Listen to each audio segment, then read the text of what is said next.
call the Finance Committee to order. It is 9:31. And with that, roll call, please. Markham? Here. Middleton? Here.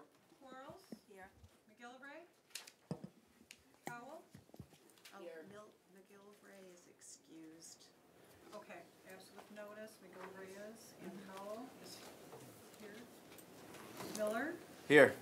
Long? Here. Cowell? Here. Zach? Here. I have a quorum. Let's stand for the Pledge of Allegiance. I pledge allegiance to the flag of the United States of America and to the republic for which it stands, one nation, under God, indivisible, with liberty and justice for all. With that, we have the minutes before us. Do I have someone that wants to move the amendments? I'll start with Middleton and Long. Support by Long. And all those in favor? Aye. Aye. Oh, I'm sorry, any discussion of the minutes before we vote? No discussion. All those opposed? Motion carries unanimously. Next, I need an approval of the agenda. Are there any changes or corrections to the agenda? Seeing none, we need a motion to approve the agenda. Commissioner Miller, do I have support? Commissioner Markham. All those in favor? Aye. Aye. Anybody opposed? Okay, motion carried. With that, we have any public comment? Seeing none, I'll close public comment. We have the communications before us. And do I have anybody is there anything that you want to pull?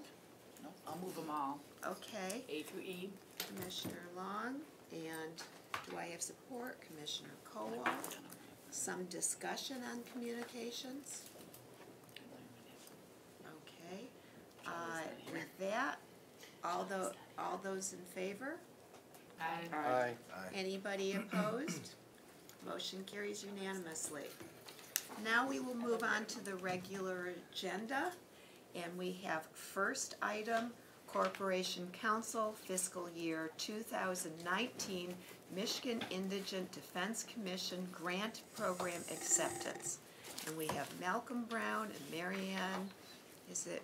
Yerke. Yerke, thank you. you. And I do want to make note, before we move this, that there are a couple of number changes, and they were sent to you ahead of time, and I would prefer just to say that they're a typo, that we move this with the number changes that were presented to us yesterday.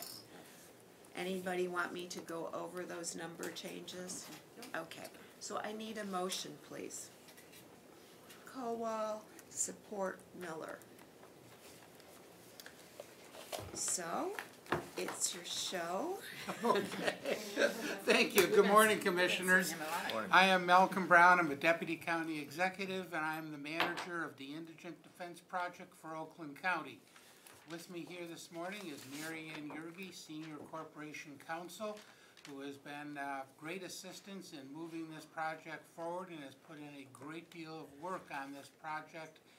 Also here today is Lynn Sankas, who has put all the numbers together for this project, and it's also been a lot of work, and we really appreciate all of Lynn's work in putting these numbers and financial reports together. And there was also assistance from HR and fiscal services staff because it was a large project.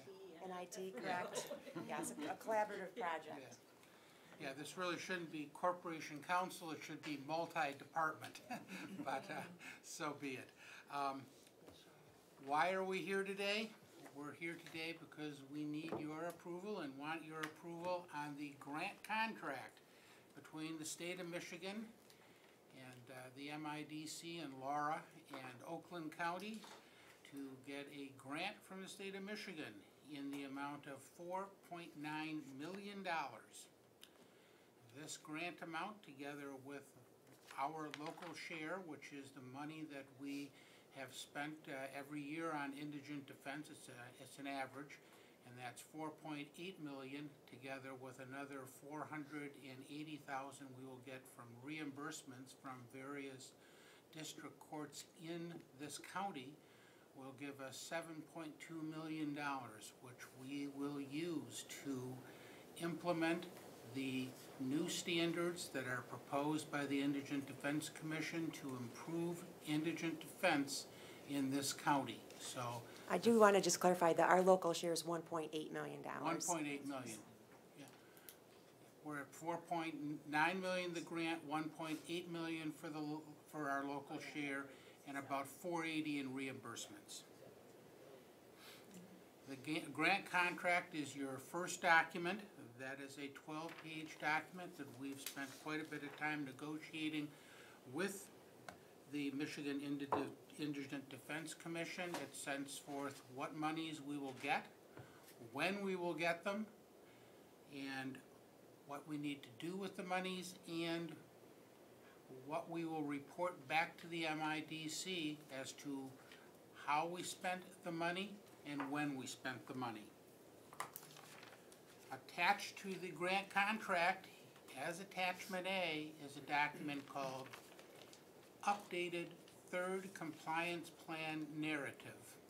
It is a 35-page document, single-spaced, which outlines in excruciating detail exactly what we are going to do to comply with the first 4 standards that the Indigent Defense Commission has given us to improve indigent defense in Oakland County.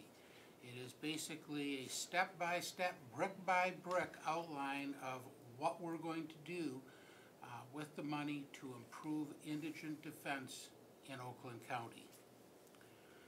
There's Attachment B, which is our budget for how and where we are going to spend the money. Attachment C, state travel allowances, which we will not be using because there's no out-of-state travel or any travel at all in our plan. And Attachment D is a financial status report form, which is one of the forms we will be filling out to report on a quarterly basis to the Michigan Indigent Defense Commission on where the money's gone. Any questions so far? Well, for the benefit of all Yeah. of us, I would love to have an overview of the plan, what we do now, and how does this, Okay, that's what's compare- coming. If you don't have any questions, that's, Okay. how did we get here is my next thing. Oh, okay, because my question would be, through the chair, since I'm new to all of Yes. this, is this something that's being mandated by the state? Is it something that it's a correction, or you're And gonna? I'm you're coming gonna- to that next. Cool, okay, So- thank Okay, you. so The I think question I is, think- how did we get here to this grant contract? Okay. The Michigan Indigent Defense Commission Act was passed in 2013. It had basically 2 very broad purposes. Purpose number 1, to switch who operates the indigent defense system from the courts to the funding units. So they wanted to stop having the courts run the indigent defense system and have the funding units run it. Oakland County is the funding unit for the Oakland County Circuit Court and for the 52nd District Court. So we would be running eventually the indigent defense system for the Circuit Court and for the 52nd District Court. The second broad purpose was to generally improve the quality of representation in the indigent defense system. Let's deal, yes, Is that just like court-appointed attorneys? for that's people who can't generally represent for themselves? court-appointed attorneys for Okay. people who are indigent or partially indigent. That means they can't afford their own attorney. Okay, I just was, Yeah. right So was there a perceived, I'm sorry, through the chair. can we let him present and write down your questions? Sure. And we're gonna have lots of time to ask our Very good. questions. Okay, thank you. Thank you. Okay, let's talk first about the funding units and taking over the indigent defense system. That is going to be done in 2 steps. The first step is going to cover the first 4 standards, and I'll go through those in a moment. And the real takeover of the system by our funding unit, Oakland County, will occur in steps for standards 5 through 8, which will be step 2, which will probably occur in 2020. So right now, pursuant to this grant contract, we will take over some of the functions, and I'm going to go through those functions with you. And then in 2020, when standards 5 through 8 come into play, and I'll go through those with you, we will take over the entire system, and we'll be running it. But it was just deemed too much to do standards 1 through 8 all at one time. Okay, what is a funding unit? A funding unit is the governmental entity that supplies the money to the courts for purposes of operation. Again, for Oakland County, we supply the money to the Oakland County Circuit Court, so we're the funding unit for the Oakland County Circuit Court, and we are the funding unit for the 52nd District Court.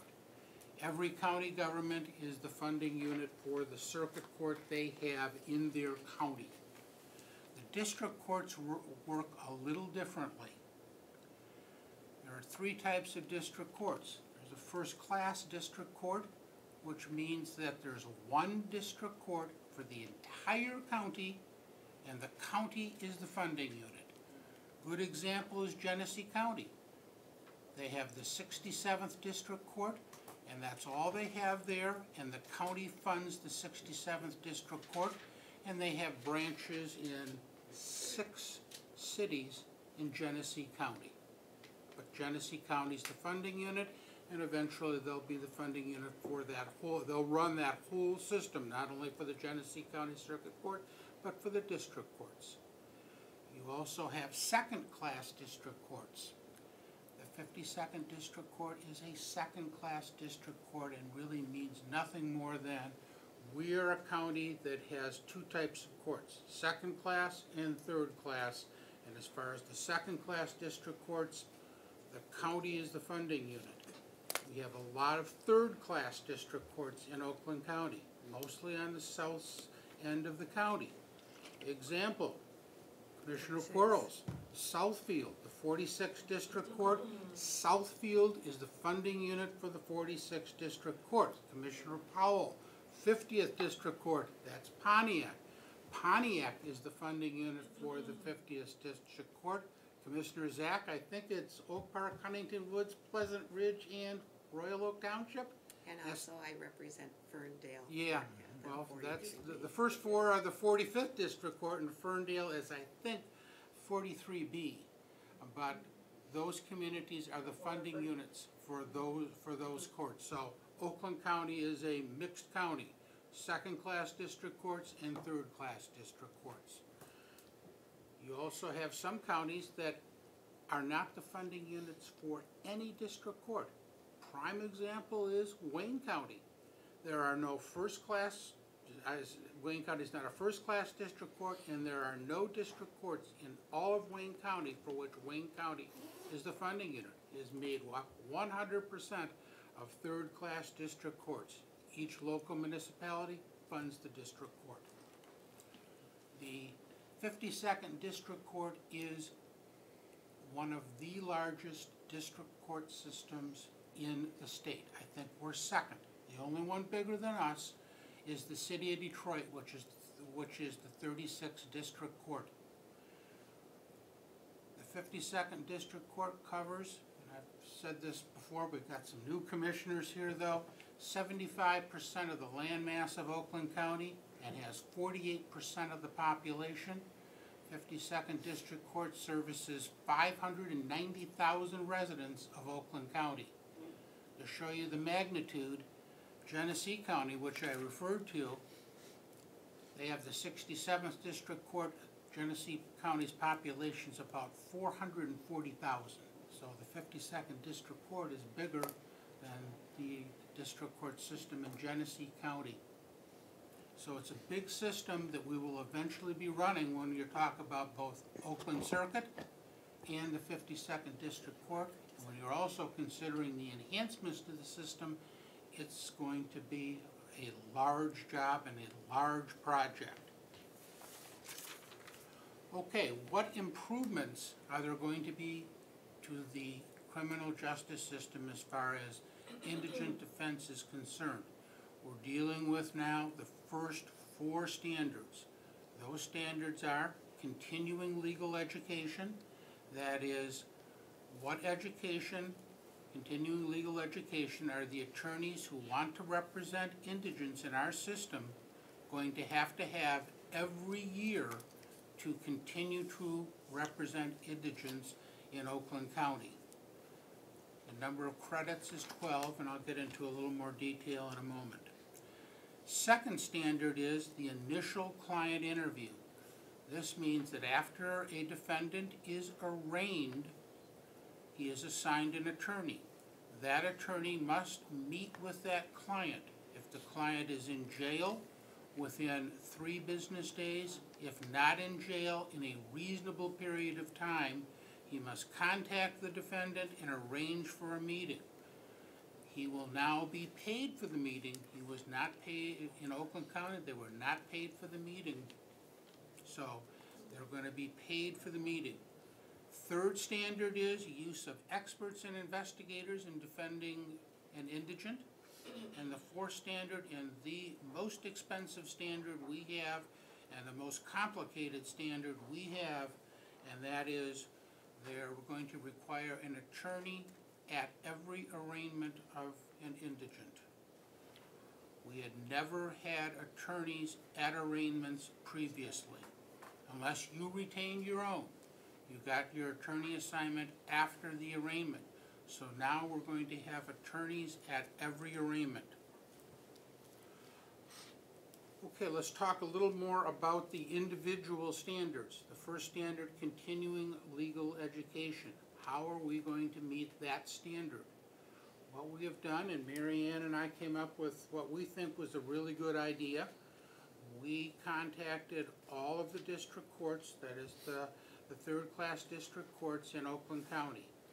We said, let's run a county-wide continuing legal education program, and let's hire the Oakland County Bar Association to do it. So all the district courts, the 43rd District Court through the 51st, has assigned to us, through the MIDC, all of their continuing legal education money.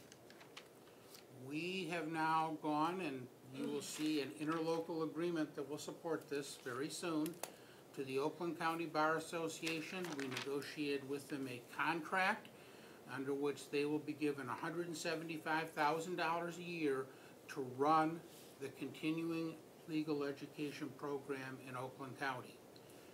Since we will be given this money, $175,000 by the state, all Oakland County indigent defense attorneys will be able to take these classes free of charge.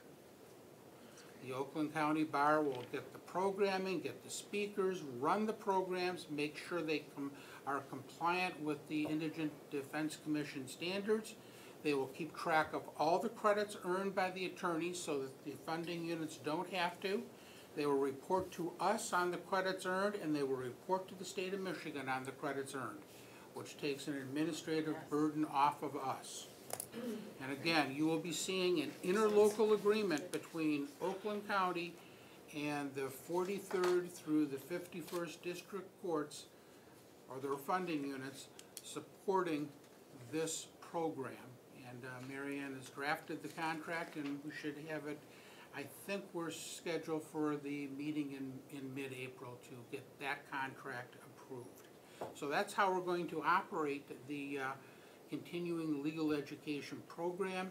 And if you want to look at your updated third compliance plan narrative, it begins on page 9. Second standard, which is the initial interview, and this is the interview after the arraignment.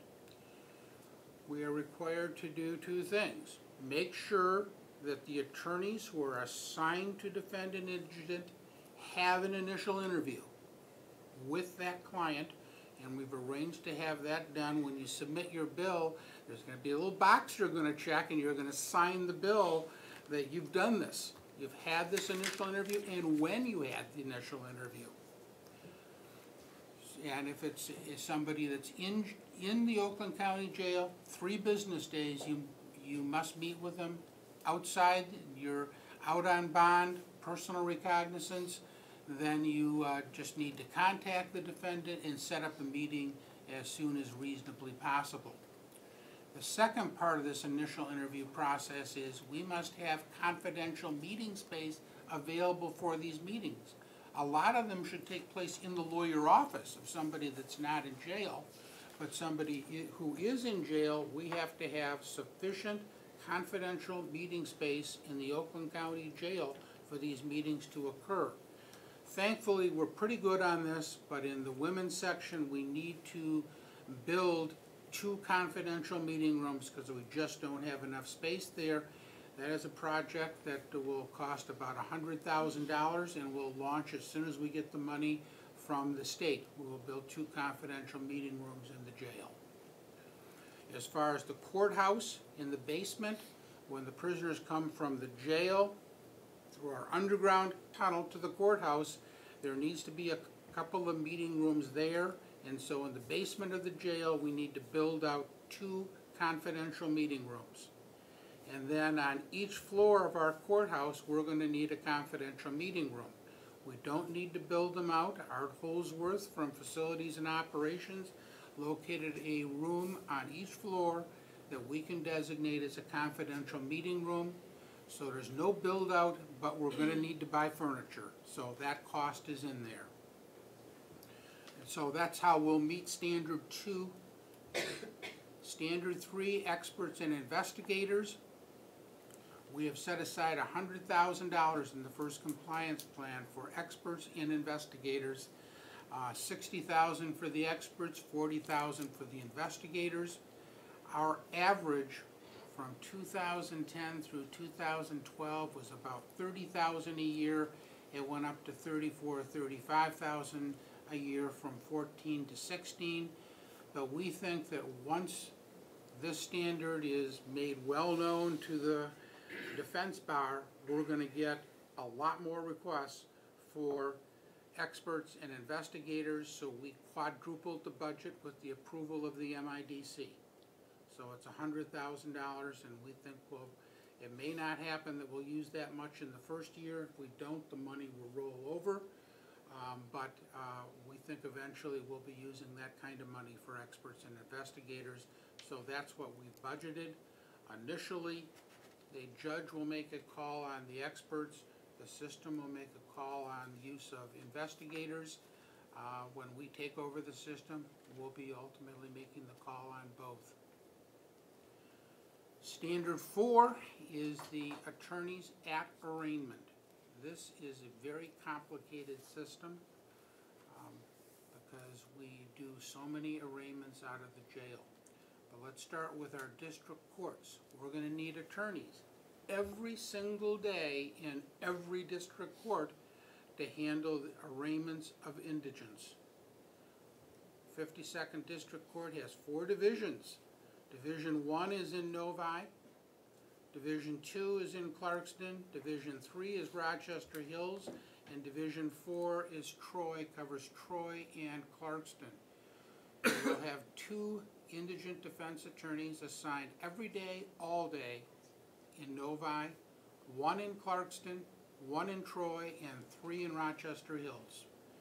Those are the number of attorneys have been approved. We will be monitoring it to see if we really need that many, but better to have too many than too few to get started. So when a indigent defendant shows up for an arraignment in district court, let's say in Novi, there will be an attorney there who he will be directed to. The attorney will interview the indigent defendant, and then after the interview will appear in court at the arraignment with that defendant. In addition to representing defendants who actually show up in court, we run arraignments out of 6 police department lockups in Oakland County. They are Novi, Wixom, Milford, White Lake Township, Troy, and Rochester. Right now, the arraignments are done. The defendant stays, for example, in the Novi jail. There will be a video hookup from the Novi jail to the Novi District Court where the arraignment will be done. When we have to have the attorney interviews, I cannot send an attorney to interview 3 people in the Novi jail, one in Milford and one in Wixom. It's simply cost prohibitive. So the attorney assigned to the Novi District Court will do a video interview of the defendant in the Novi jail, for example.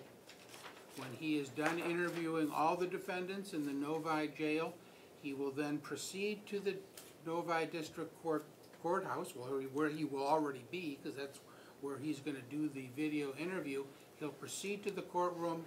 They will then hook up with the jail and do a video arraignment. The defendant in the Novi jail and the indigent defense attorney and the judge in the courtroom. So that's how we will do that. We cannot transport the prisoners.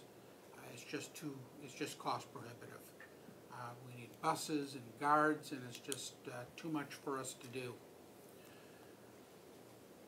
As far as arraignments out of our jail, we do arraignments for every district court in the county out of the Oakland County Jail.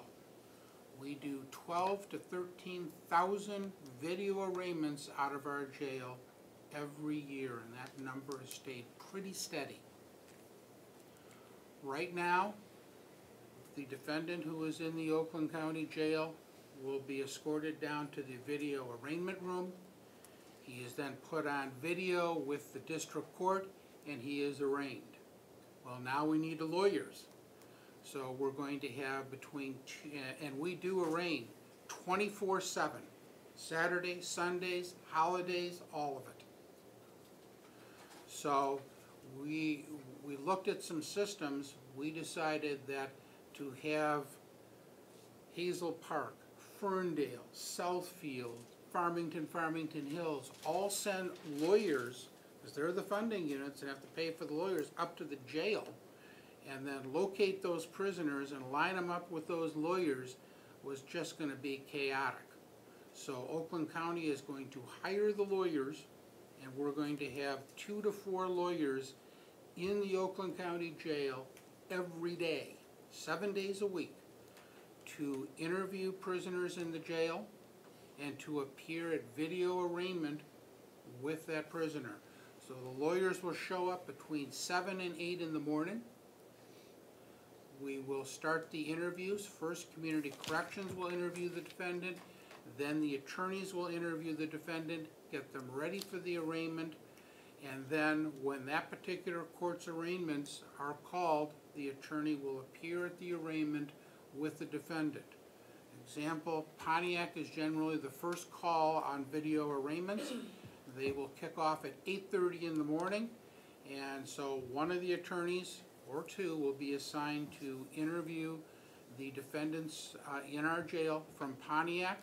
When they're done with all the Pontiac interviews, we will then start the arraignments at 8:30 in the morning, and we will go until they're done, sometimes an hour with Pontiac, sometimes a half hour. And then they will move on to other courts who are scheduled after that. We run the arraignments starting at 8:30 and ending at roughly 2:15 to 2:30. We need to be done by 3 o'clock or we start running overtime. So the introduction of attorneys is going to slow this whole process down. And we think we've got it figured out pretty well. One of the problems we do have is if we're going to start introducing 2 to 4 lawyers a day, we don't have enough room. We don't have interview rooms. We don't even have doors on some of the camera areas where we could even possibly have an interview. So we need to renovate the jail video arraignment room. That's going to cost roughly $400,000, and because we're doing the renovations in the jail, and we can't stop doing the arraignments, just because we're doing the renovations, and we can't move the cameras, so we are going to have to do the construction afternoon and midnight shift, clean up, and then be ready to do the arraignment starting at 8:30 the next morning. This is gonna be a time-consuming and costly project, and it's all cement block, it's all steel doors, and it's all bars, so this is not easy construction, and if you've ever torn out cement block, you get all this very fine little dust that tends to get into cameras and things like that.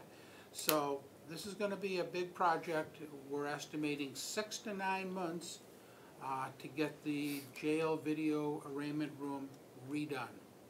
Once we're done, we will start the video arraignments.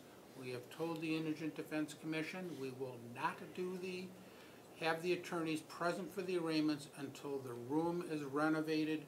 The sheriff has indicated it's just too big a security risk and it's just too big a mess.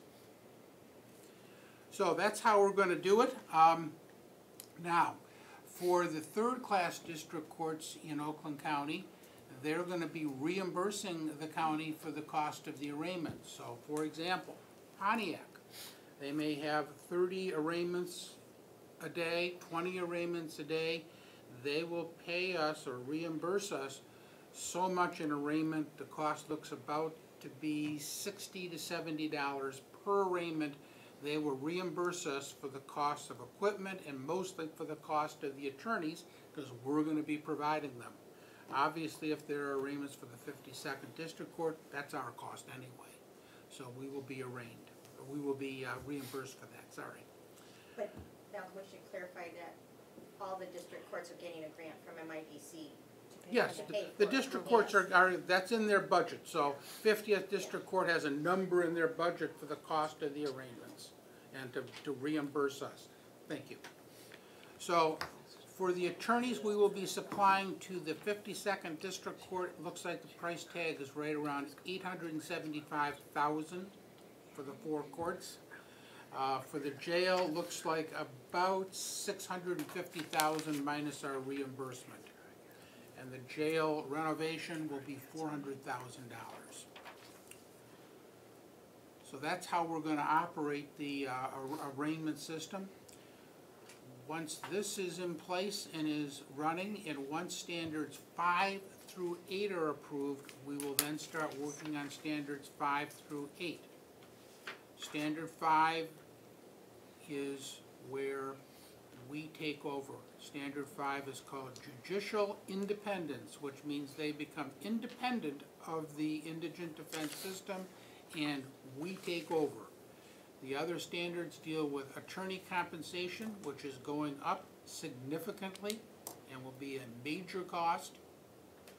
And another standard will deal with indigent defense attorney caseloads. They're going to restrict how many cases they can handle.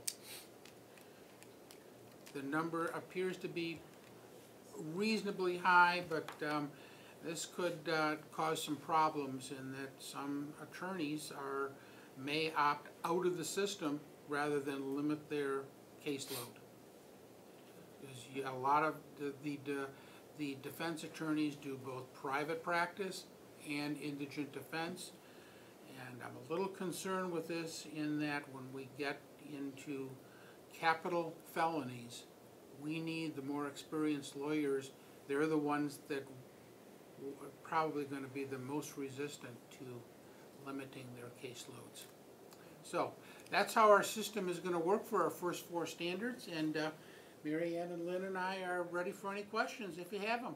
Thank you very much. I do want to make note that we have a guest here, Nicole Smithson from the Michigan Indigent Defense Council. And Nicole, I want to invite you, or do you have any further comments, or you think this was a good review? Well, I think it was an excellent review. I kind of Please come to the microphone. Sure. Thanks. I thought it was an excellent overview, and I was kind of like, what's left for me to say? I mean, of course, there's a couple of points that I think the MIDC would see differently from from the way it was characterized, like this is going to add a lot of the having attorneys at arraignment is going to add a lot of time. Hopefully that's not going to be the case, because the attorneys will be able to basically prep their clients for the arraignment, and so the client will need less information from the court. So hopefully there'll be a time savings that way. Also, with regard to the caps on caseloads, we're hopeful that because there will be increased compensation, the practice of indigent defense will be less of a trying to get the most number of cases. Like, instead of the focus on quantity, the focus can move to quality. So that's our hope.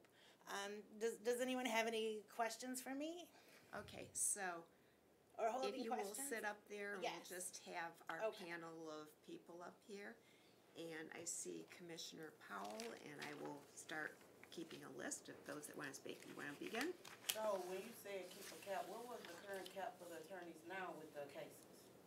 There is no, as much as a human can work. Oh, so it's their discretion on the cases that they get their own cases? Yes. Okay.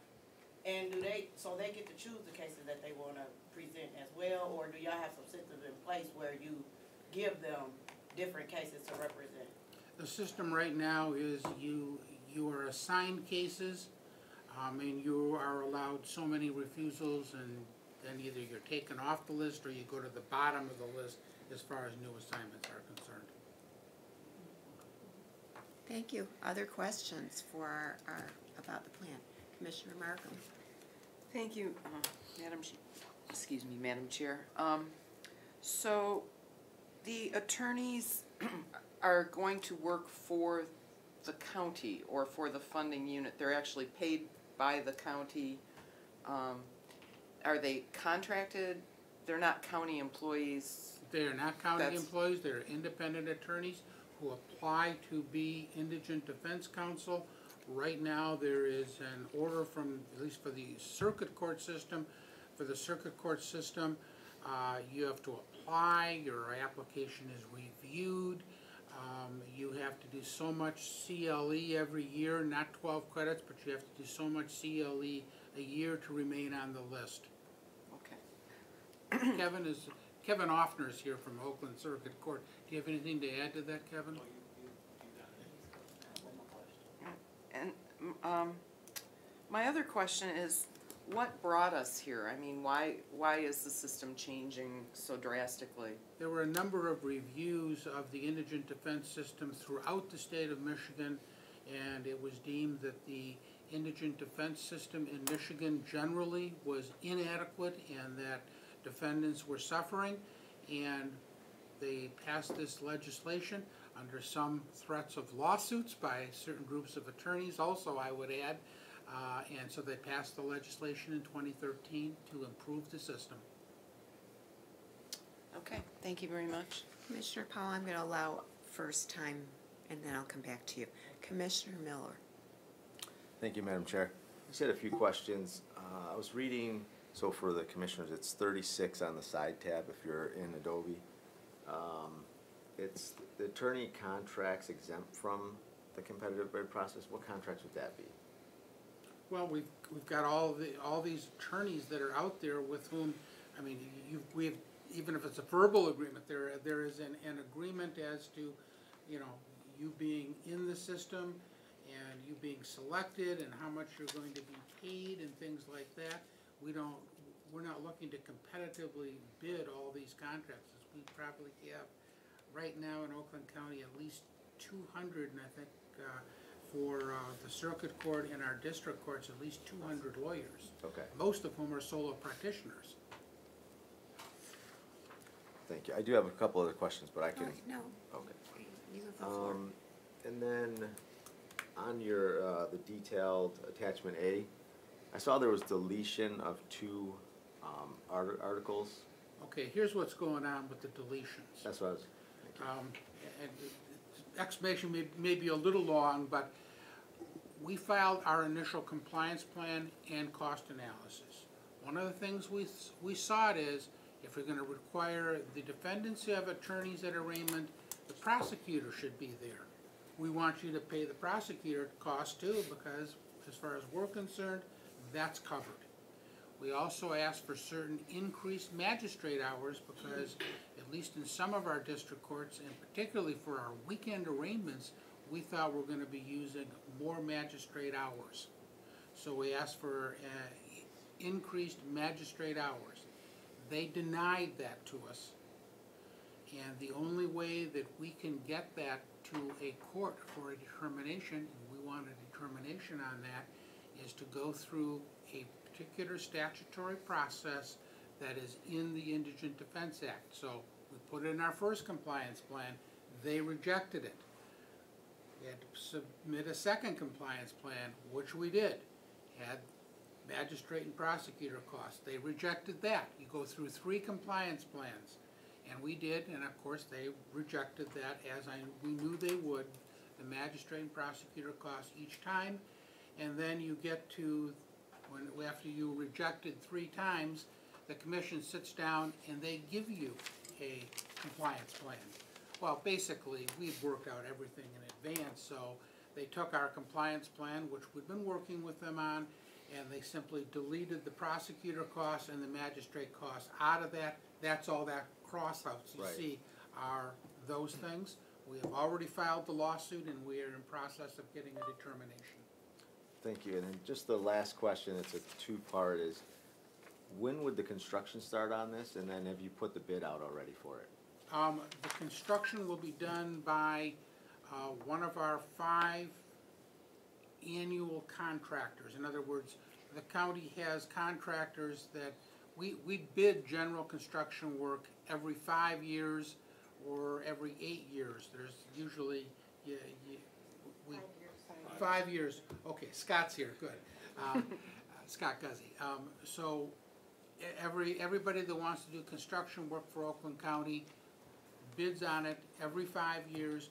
We select anywhere from 2 to 5 contractors who we will use over that period, and we will use one of those contractors to do this construction work. So I get. For us to go through and bid this separately would be a problem, since we needed help as we move this system along on estimating what the costs were gonna be. Oh, no, I understand what you're saying. I was just, so if these contractors hypothetically say all 5 say we're not gonna do this work, then you, like, cause you say 5 and they really bid on it and they don't know what they're bidding on. Is that what I'm It's really understanding? a pre-qualification Yeah, process. pre-qualification, yeah. And then they have to give us quotes for each project after that. So we go back to them, and some of them are more specialized, so most of them subcontract out. Okay. And there's a bidding process underneath it For each project. for each project. Okay. Thank you. Other questions, Commissioner Middleton?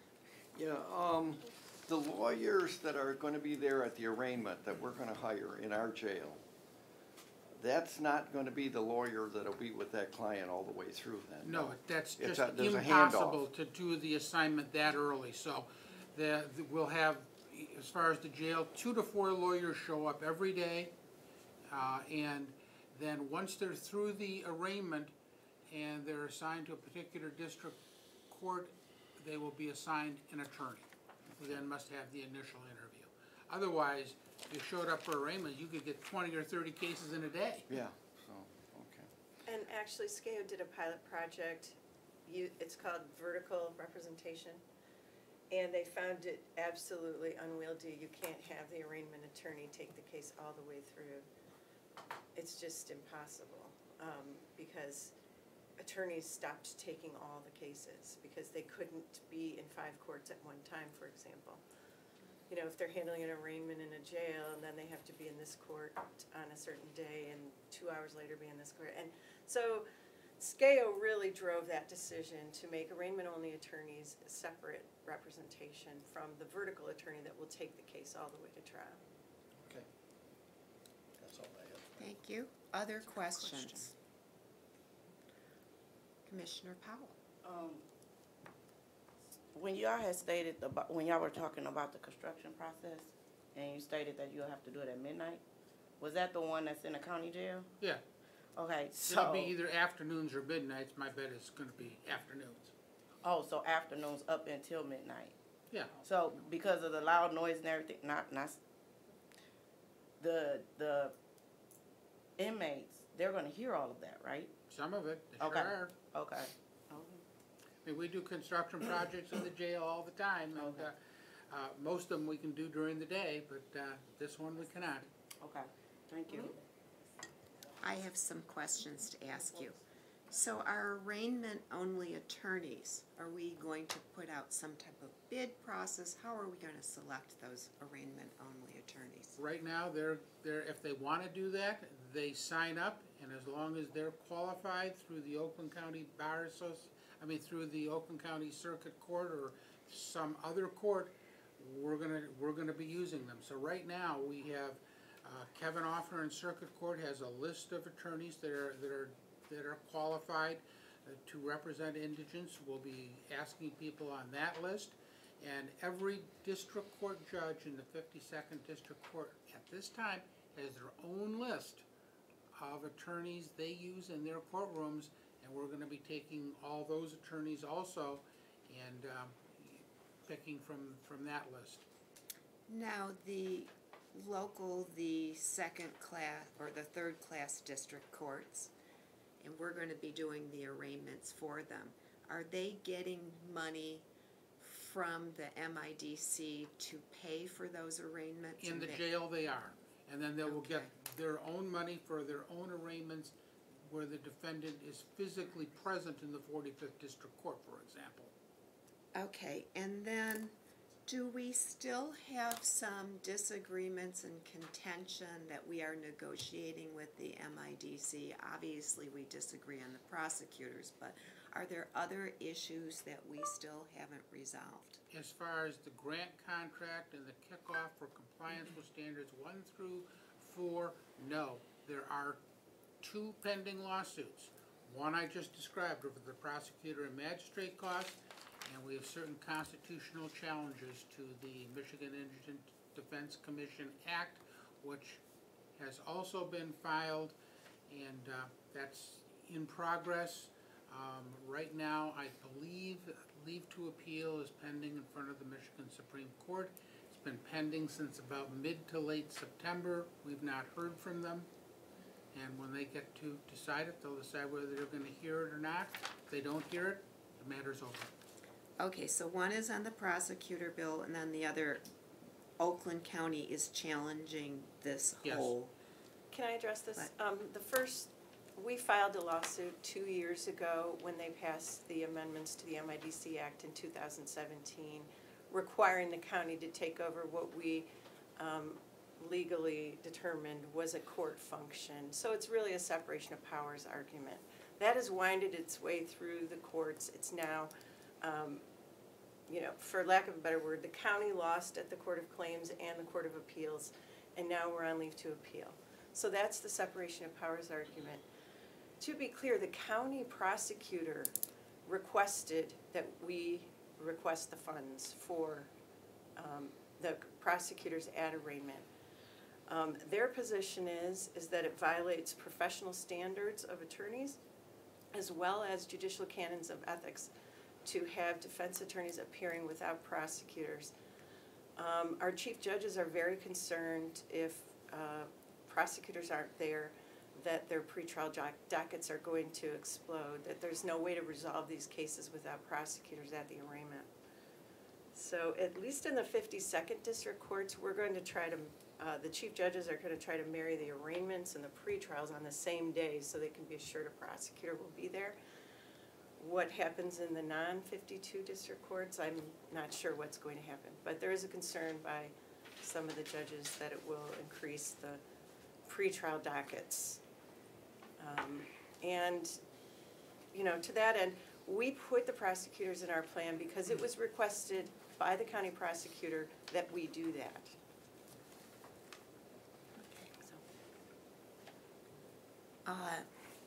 Anybody, do you have anything to offer on this, or? Unfortunately, because there's litigation pending, I'm not able to comment. But if you guessed really hard, you probably know my position, so I'll just leave it at that. Okay, I'm looking to see if I have any other questions that haven't been answered. Oh, I was trying to understand the chief attorney position. Eventually, we're gonna need a separate attorney to run this whole system. We've not decided when we're going to hire that person. We put them in our first compliance plan in case we wanna hire them as soon as we get the money. We'll have to make a decision. We also have to make some baseline decisions about how we ultimately wanna run the system.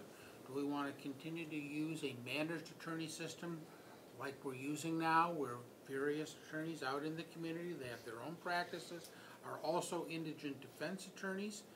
Or do we wanna set up a basically indigent defense office and hire the attorneys ourselves and have, 20 to 30 attorneys that are gonna be working full-time for Oakland County and do all of the indigent defense work in Oakland County. So we designated an attorney position versus an administrative director like Kevin Offner, should we decide to have our own pool of attorneys? We were No. mandated by the Yeah. MIDC to hire a licensed attorney for that position. Okay, so that's part of the requirement. Yes. And they said had to be an attorney. Okay, that was my, thank you. Commissioner Powell, Miller, I'm sorry. No worries. Thank you, Madam Chair. Just a question. So I was reading on the grant, what steps, it's 3.3 is the failure to comply and terminate. So what steps are we taking to make sure we're in compliance with the obligations of the grant? And if, like, say, if an attorney doesn't show up, does that put us in violation? Do we have steps to protect that? I mean, if an attorney doesn't show up for our jail arraignments, we're gonna be pretty upset, and you may be disqualified from doing it in the future. We can't have attorneys not show up. And one of the things we did was we decided we're gonna pay a very fair per diem for the jail attorneys, because you're in that jail, your cell phone doesn't work. You can't be doing anything else even in downtime. So we're gonna pay $600 a day, Monday through Friday. Saturdays and Sundays at $650, and holidays, and we arraign them on Thanksgiving, folks. You wanna spend Christmas morning up at the jail, we're gonna pay $700. So, I mean, we've got to incentivize these folks. We may do a half-day rate, as some people are only there for 3 or 4 hours. I'm probably, gonna be pretty generous and give them. It's actually 700 for Saturdays and Oh, Sundays and 750 for 750, holidays. okay, I'm sorry. And these typically aren't 8-hour days. Yeah. They're 5 to 6 hour days. You'll be starting between 7 and 8, you should be out of there by 2:30. So you can do some other things, but we're gonna need folks up there. We're gonna need 2 to 4 every day, 7 days a week. Right. So with that, so we have a lot different, like, steps in place if something does happen, though, to protect us as the county, right? We're gonna. Well, just to comply with this grant. We don't have disciplinary steps in place at this Okay. point. We're gonna have to see what happens and then make some decisions. Okay, thank you. And I just have one more question. You were talking about potentially have our own attorneys in-house. That's one of the options possibly. That is a possible option, Would yes. that be part of the corporate council, or would that be a whole separate? That would be an entirely separate office. Okay, thank Yeah. you. Wouldn't be connected in any way to Corp Council. All right, thank you. For your information, Commissioner Miller, while you have the floor, you can ask as many questions as you choose. It's only when you finish and you come back, I try and give everybody a first-time opportunity, then come back for second times. Thank you, Madam Chair. Thanks. Commissioner Markham. Yes, thank you, Madam Chair. So, it looks like there's gonna be a lot of new jobs for some attorneys. Is there a place an attorney can go to apply to be part of this? Or is there a way you're publicizing this through the bar or the county? How would an attorney who wanted to be part of this They apply? contact us. They're gonna have to meet the CLE requirements and things like that before we will allow them to work. So on the website, on the county website, they can find No, their way there? there's nothing on the county This- website at this point. The circuit court has an entire process and an application process for county attorneys who are handling felony cases. And each of the district courts, the chief judges have their own processes. Okay. And we So will not. until we yeah. take it over, Yeah. they're all, you go to the court to apply. Okay, thank you. Any other questions? Commissioner Powell? Just to be more specific for clarity for us as new commissioners, when y'all say the circuit, which office, like who would they apply with? Or what Kevin? is the, is it Mr. just the Officer. circuit court, do y'all just have a blank circuit court judge office, like administration office? I mean, I don't know the layers of Kevin staff here in that Offner is department. our administrative director for the circuit court. Okay, And so can you answer her question? Yes, absolutely. We have an application process and they apply to the court administrator's office. okay, And then we have the application online, we have it in hard copy format. And then there's a group of 10 individuals, 5 lawyers and 5 judges who need to review the applications. And if they approve them, they get added to our indigent defense roster. okay, good. Thank you. And when standards 5 through 8 come into effect, we'll be taking over that entire system. And just so you're all aware, if there's new attorneys, the MIDC requires them to do a specific 2-day training. And our Oakland County Bar Association has contracted the new attorney training out to CDAM, which is the Criminal Defense Attorneys Association of Michigan. So CDAM will be contracted to train all the new attorneys who don't have any criminal experience. Thank you. Any other questions? Seeing none, let's call the roll. Markham, Yes. Middleton, Yes. Quarles, Yes. Powell, Yes. Miller, Yes. Long, Yes. Howell, Yes. Zach, Yes. Motion carries unanimously. Thank you. And thank you, Nicole, for joining us today. Thank you. Yeah, I think this is gonna, I mean, it's a lot, but I think it's really gonna make justice more available to people in our county. Thank you. Thank you. Thank you. Item number 2, Department of Management and Budget Fiscal Year 2019 First Quarter Financial Forecast and Budget Amendments. And we have our wonderful Lynn Sankas. And thank you, everybody, I feel, for all of your hard work on this collaborative mega project. You know, the team. Okay, is there a motion? Well, there, I do want to recognize there is a typo on the second page, Excuse me. the final whereas, second to last, the after technology fund, 63600 is the wrong department number. It's Bunch number. Is the correct one, I'm sorry, and it's not 63100. I do have one other typo on we do have one other typo on PDF page 115 of the document. Under Sheriff's Office and Prosecuting Attorney, there's a department ID representative. It's right in the middle of the page on the left, 406061. That should be 403061. Thank you. We're Because gonna- 406 does not exist, so. Okay, so we're gonna treat these as typos, okay? Now, do I have a motion to move this?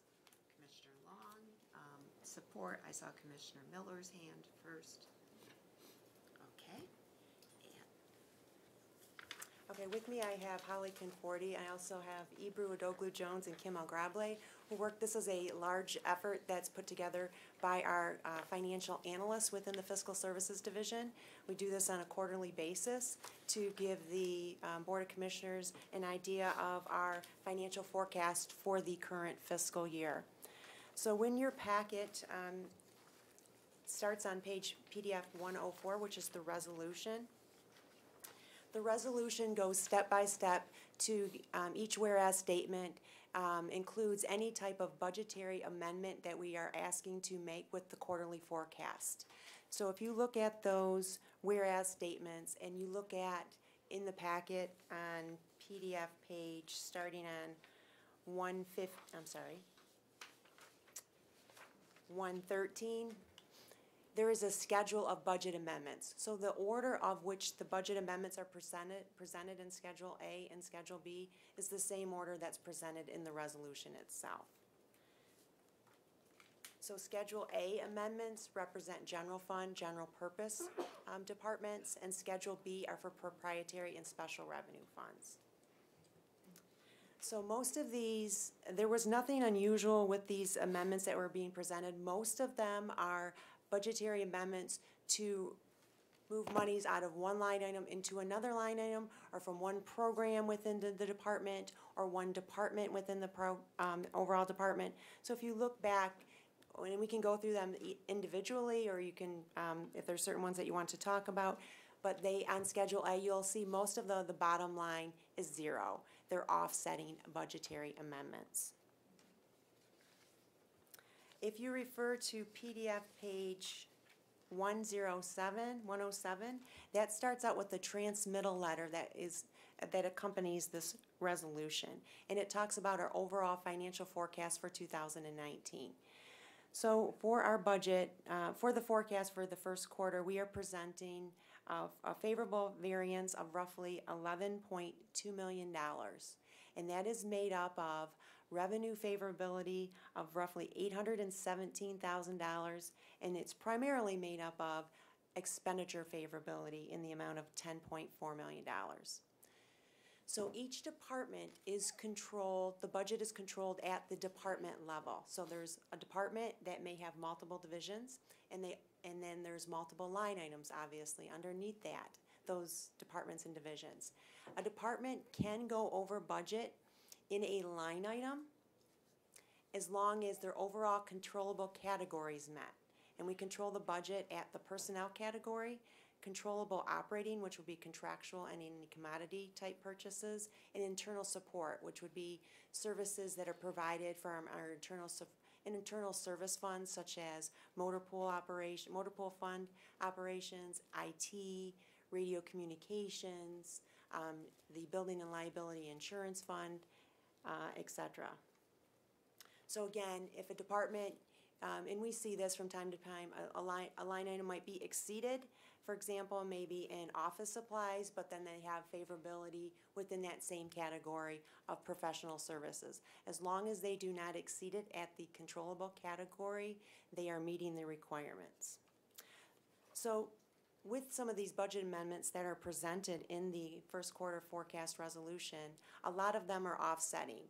So they are explainable variances, but we're trying to true that up. Departments are making requests that say our history has shown that we tend to spend more in this line item, or have more of a need in this contractual line item than we do in another line item, and they want to make those adjustments. So a lot of the adjustments here, for example, represent that. There's also, if you look at, so I'll just start with the first whereas. I'm sorry, the fourth whereas, that has a budgetary amendment for $1,500 for Novi District Court. They have a need to make some renovations or minor changes to their jury boxes at that court, and they have funding in an office supply line item that they want to use to provide that. Well, office supplies is in the operating category. When facilities takes on that work, they will be charging them as an internal service fund charge. So they're moving it between the various categories to be able to provide funding for that. The next, whereas we do have restricted funds where the sheriff's office takes in money. They cannot expend directly from those restricted funds or those forfeiture funds, but there are certain allowances that allow them to use that. So they, for example, training is one area, and there is a project that tracks the costs for those eligible services, and we move that on a quarterly basis. So we bring it to the Board of Commissioners to say we need to move it out of these restricted funds into their general fund operating budget to cover those costs. So overall, if you refer back to PDF page 108, we do have two departments that are currently projected for 2019 to be over budget. And that includes the sheriff's office and facilities management. And these are general fund, general purpose operations. And if you were to look at PDF page 134, you would see a summary of all the departments on how they are forecasted for 2019. And you would see the sheriff's office currently is projected to be unfavorable $920,000. The predominant reason for that is they continue to have overtime needs because of vacant positions, and they have staffing requirements that they have to maintain at the jail. And when they bring in, even when they're able to hire new deputies to facilitate that role, there is a training period. So it's not necessarily, even though they might not have as many vacancies, they might have newer staff who are not able to do the job on their own at this point. So they continue to have overtime expenditures to cover that staffing requirement. In the past couple of years, we've had to make budgetary amendments with the year-end report to cover that overtime because they did go over in the personnel category for the sheriff's office. And we were able to cover that. They did have expenditure favorability out of their operating budget, and we also had favorability in the public telephone commissions revenue to offset that. As far as facilities management is concerned, they have a professional services budget in their general fund operation that they use to do preliminary work for the projects that are in their capital improvement plan. Sometimes it varies up and down, but right now they are projecting that they will be over budget overall by $31,000. Now, we will continue to watch that trend to see if that continues, and we'll recommend a budget amendment with the third quarter or year-end report to be able to cover that. We have been able to cover that from other expenditure favorability or offsetting revenue favorability. Then you might want to mention that we exceed the law legal requirements of just reporting actuals by doing Okay, so by law requirements, we are required to show you the budget to actual variance on a quarterly basis. So we not only do that, we don't just show you what is the budget to actual variance as of first quarter. We're actually forecasting what we think it will be at the end of the year by the departments working with the financial analyst to provide that forecast. So what you're seeing, the variances on the summary, that is the projection for year end. A lot of the favorability that we tend to have ends up being personnel related because we do budget for full employment. However, we do have turnover. We're never going to achieve full employment at one time. We do have turnover, or we have positions that may be temporarily underfilled or filled with part-time employees for a period of time. And then the quarterly forecast that is on page, or the quarterly summary that's on PDF page 134 just represents the general fund, general purpose areas. If you refer to, let's see, if it's PDF page number 179 through 194, those get into the proprietary funds, and each fund is separately represented to explain the variances where we think that they will end up at the end of the year.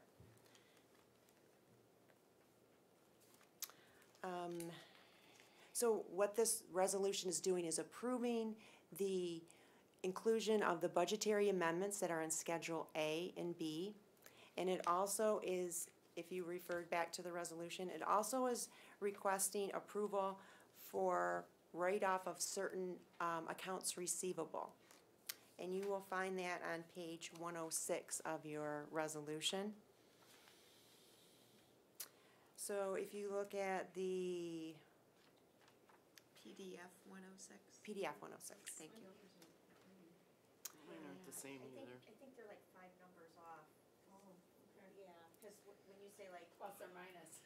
Okay. Plus, I think when Lynn's like saying 104, it's showing 109 on my tablet. Okay, So- and maybe. Okay. Yeah, I don't know if the agenda was updated, I just loaded mine this morning. I put mine in iBooks. Okay, it's the last page of the resolution. Thank you. Okay, all right. Maybe we need to.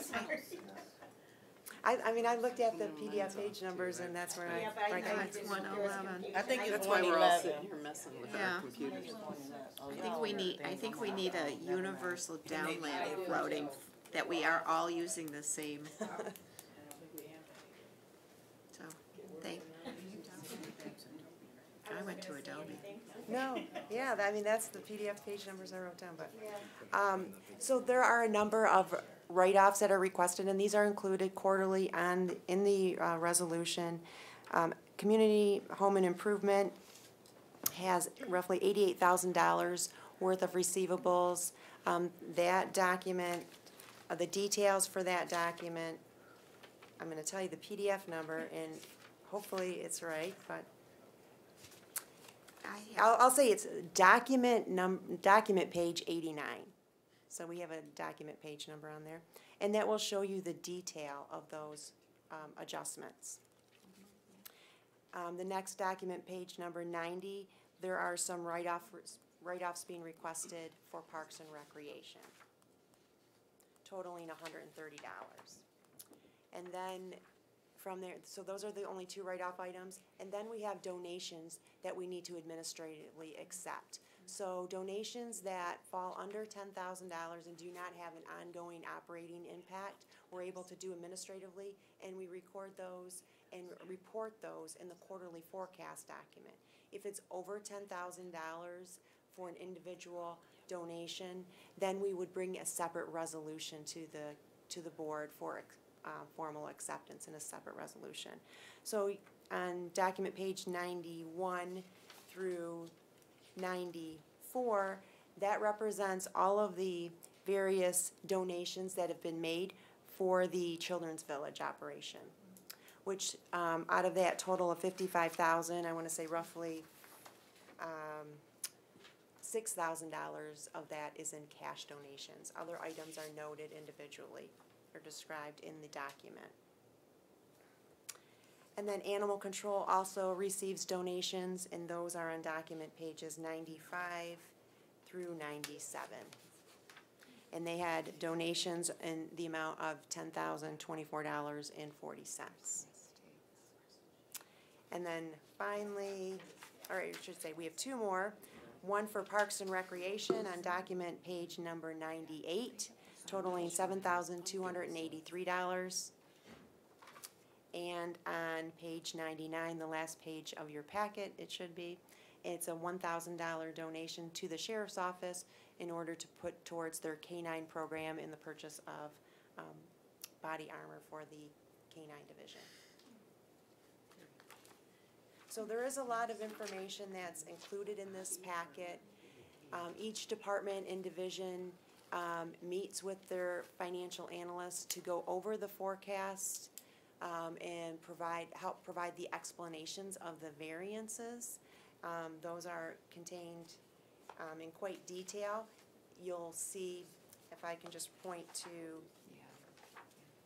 Circuit Court, for example.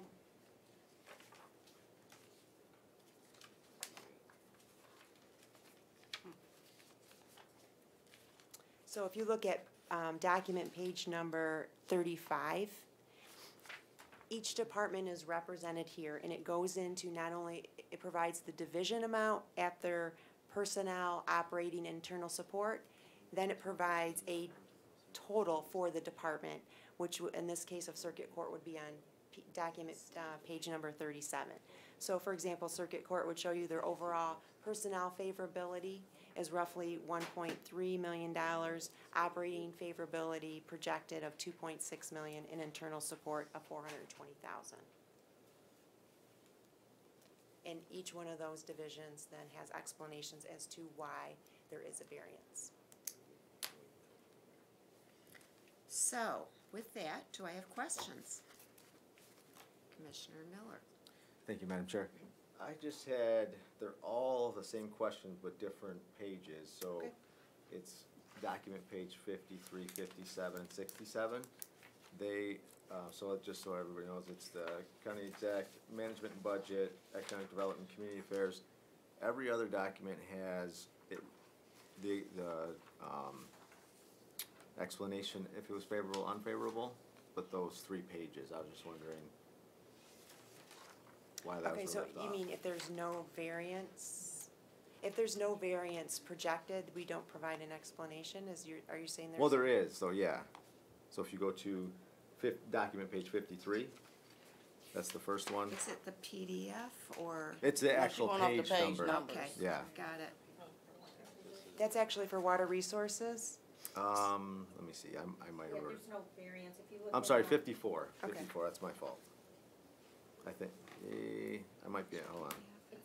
It's the column, amount favorable, unfavorable, if there's a dash, that means there's no variance Okay, forecasted. So we won't have an explanation because we're not projecting any variance from their amended budget. okay, so, I'm sorry, it was 55 where it didn't have, is that just the, I think that's what I'm looking at. Yeah, Oh, on the totals, there's. That's a total for the overall operation. So if you refer back to the previous page on 54, it shows the $20,000 variance. It's, because we do when we do the personnel budget, we use the salary forecast at the time. Okay. That, they actually had a job audit that went through HR and they adjusted the position. So because they have a relatively small staff, if they haven't had any other vacancies, that increase would negatively impact I see the overall confusion, budget. though. So we explain it at the division level within the departments, and so when we total by department, we don't restate all of those explanations, it's just the sum of all Well, the divisions. Yeah, the Alright. $20,000 that's on document page 55 is the total overall for that division. It's Okay. just split. So But the there's, department total has variances with no explanation. oh, yes, yes, Right. because they're the details at the division level. that makes sense. Thank you. Anything else, Commissioner Miller? No, Madam Chair, thank you. Any other questions here? Okay, I have a few questions, clarifications, just to understand. It's on the original, the resolution, just to understand this. The last page, and I'm on Adobe PDF, page 109, but it's the first page, the MSU Extension Professional Services and Educational Contract, there's a $35,412. Can you explain this? Is this paying for our contracted person? Yeah, so when there was a resolution that went through and the wrong line item was used and we have to make that adjustment. Thank you. My next question, page 2, or of that it's the second whereas, it's the $32,000 for the Fire and Ice Festival. Is that in the county exec or economic development? It is in the economic development budget, so we we receive sponsorships for that program and we receipt for those throughout the year. You'll see several adjustments throughout the year with the quarterly forecast. When we receipt the sponsorship, we adjust the expenditure budget for that. So that event takes place, I wanna say, January timeframe, and so they do work to make sure that their sponsorships cover that event. Okay, so is it basically, are they recouping their cost with the sponsorship? Because I don't have a sense of that here. Correct, and we have provided in the past a report to Commissioner Woodward. He has asked this question in the past.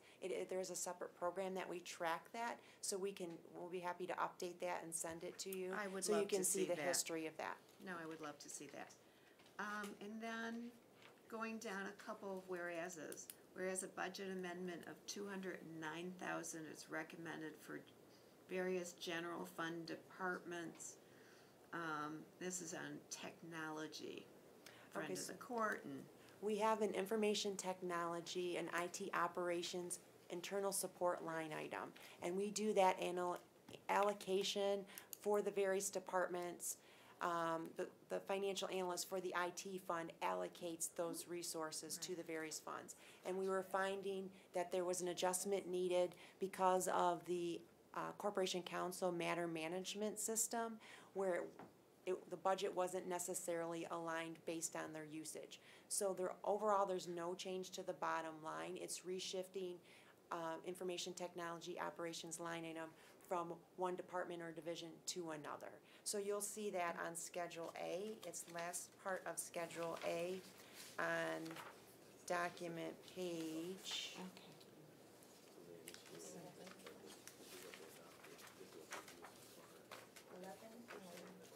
11 and 12. So if you look at that, it shows reductions and increases for the various departments based on their need. Okay, another question, well, about on the same line, about the circuit court, there was a charge for reallocating for 86,430 infotech line. It's on that same form. Just to understand that. Whereas is that? Schedule A. This is what I'm looking at. I'm gonna get back to the resolution, but on Schedule A that you were just referring to.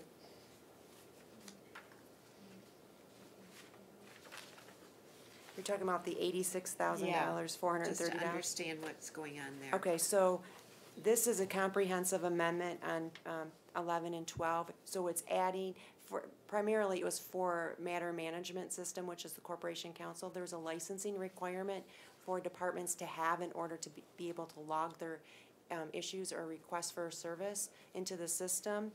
And so there was the allocation that was originally done with the last budget process. Looks like it will be short in the circuit court area, but there are other departments that were over allocated or look like they have favorability. So that is an offset. So for example, there's also that $86,000 is going into Department 301-0301 in a certain program. And if you look at page 12, there are also separate departments and programs within circuit court that are helping offset that $86,000 increase. Okay. So it's shifting it between the various programs within the circuit court. Okay. I just have to clarify. That's it for me. Any other questions? Seeing none, let's take a vote. Okay, Middleton, Yeah, yes. Quarles, Yes. Howell, Yes. Miller, Yes. Long, Yes. Cowell, Yes. Markham, Yes. Zach. Yes. Motion carried unanimously. Thank you. Any other business before us? Seeing none, committee is adjourned at 10:53 a.m.